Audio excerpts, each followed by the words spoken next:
güzeller taşlaydım beni. Sulgan muhabbet üçün taşlaydım. Ben bugün yürümeyle kurup almayla anamın tilki beni asraydı. Ben yüküp yürmeymen hudik almaymen anamın tilki beni asraydı.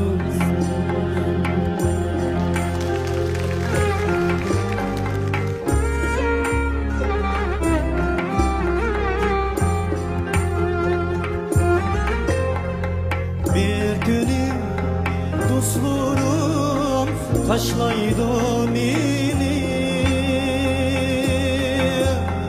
Siddiğim sadakat üçün taşlaydı. Siddiğim sadakat üçün taşlaydı. Minnetlik şatlıklar bana ne gerek,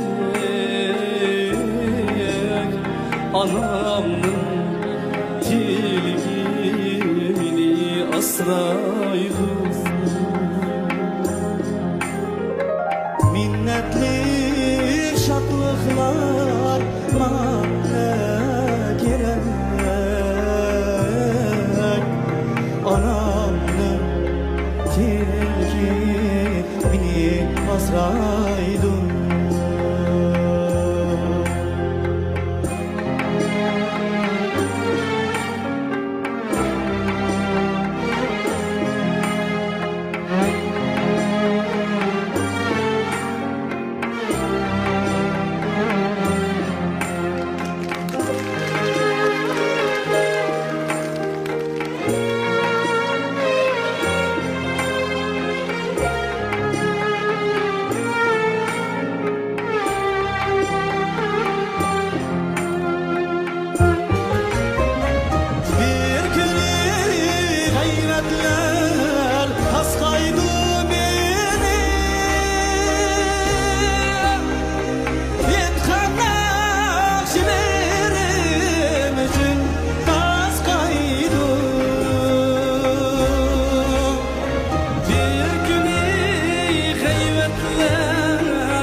Yaşayla